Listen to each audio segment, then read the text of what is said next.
riche, père pauvre, c'est le résumé du livre que je vais te faire aujourd'hui. En fait, pas vraiment un résumé, mais je vais plutôt te dire ce que j'ai apprécié dans ce livre. Donc je l'ai lu en anglais. Rich Dad, Poor Dad. L'auteur c'est Robert T. Kiyosaki. Donc c'est un livre qui est assez connu dans le milieu du développement personnel et des finances personnelles. C'est un best-seller.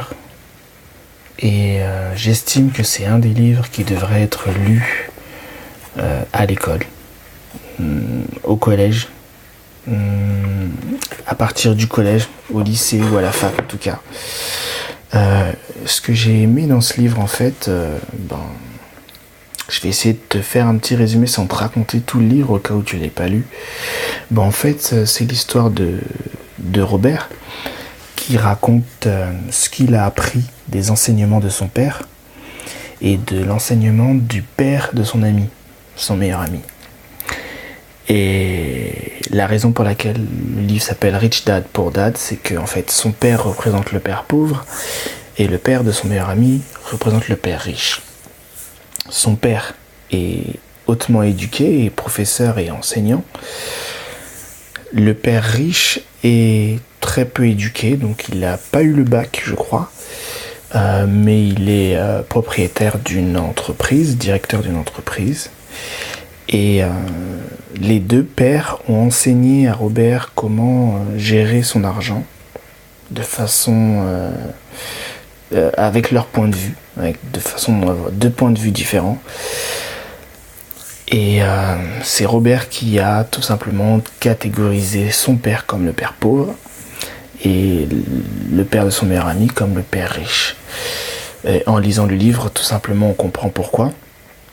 Et un des grands enseignements que j'ai tiré de ce livre, c'est que on a tendance à avoir un mauvais rapport avec l'argent, à être possessif avec l'argent, ou alors à être dépensier. Et en étant dépensier pour des mauvaises choses, des mauvais achats, des achats qui ne nous rapportent rien sur le long terme. En fait, il fait la différence entre les actifs et les passifs. Et là, dans le domaine financier, un actif, c'est un investissement qui rapporte de l'argent. Et un passif, c'est un investissement qui coûte de l'argent. C'est même, pour moi, je dirais que c'est pas un investissement, c'est une dépense. Et il donne l'exemple, d'un passif, l'achat d'une maison, l'achat d'une voiture, perd de la valeur une fois acheté, ça coûte de l'argent pour les entretenir, c'est donc un passif. Un exemple d'actif, ce serait acheter une action en bourse. Parce que ça gagne de la valeur avec le temps, ça ne coûte rien et ça rapporte de l'argent. Dans l'exemple que j'ai pris juste avant, une voiture deviendrait un actif si on la mettait à louer.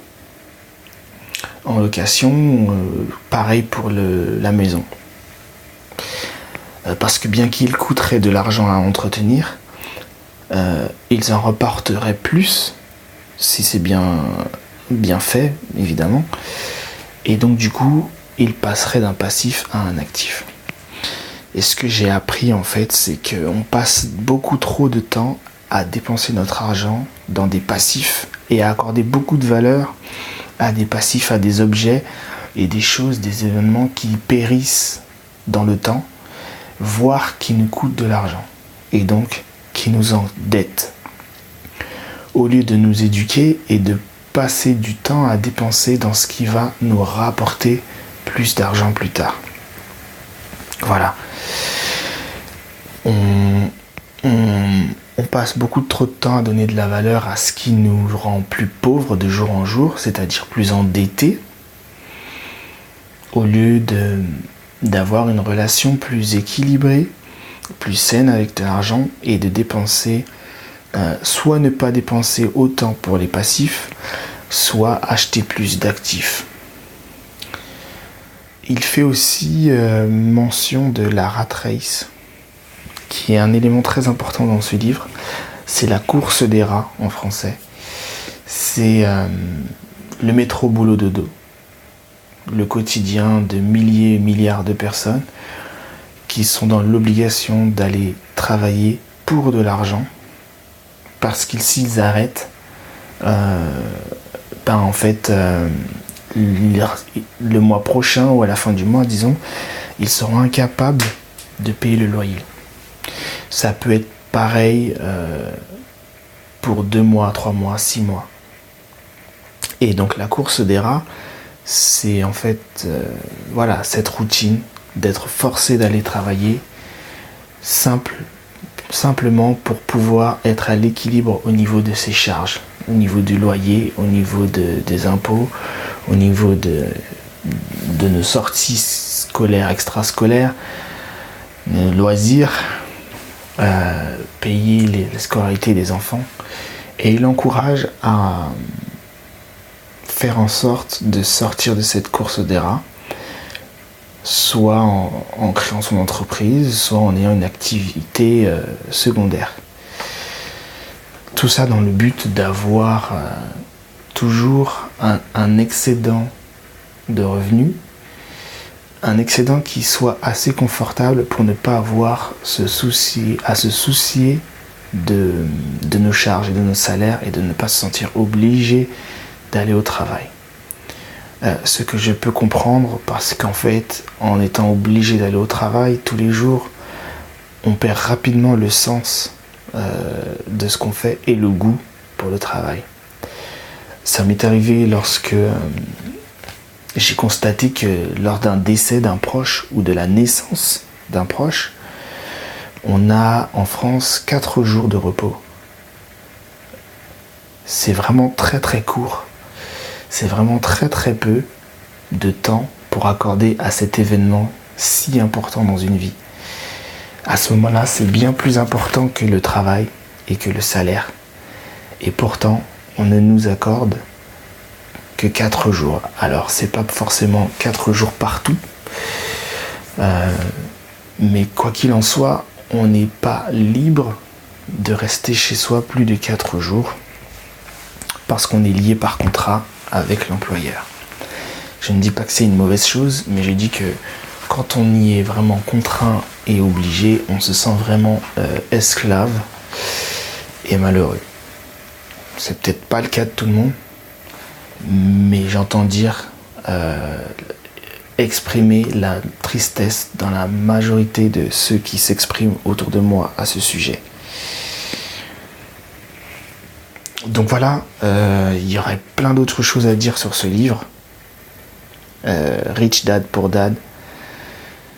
Je te conseille de lire le résumé, ou alors de l'acheter carrément et de l'offrir à quelqu'un une fois que tu l'as acheté. Et une fois que tu l'as lu en fait. Vraiment, vraiment très intéressant. Voilà, c'est vraiment un livre qui a beaucoup influencé ma vie et mon rapport à l'argent. Non pas pour essayer de posséder toujours plus, mais simplement pour me rendre compte que j'étais un mauvais gestionnaire et ça nuit à ma propre vie, ma carrière, la vie de mes proches, de mes enfants, de mes futurs enfants et de ma descendance en fait, tout simplement. Voilà, donc je t'encourage à le lire et à en faire ton livre de chevet et à le relire plusieurs fois si nécessaire et à le partager. Voilà, bonne journée à toi.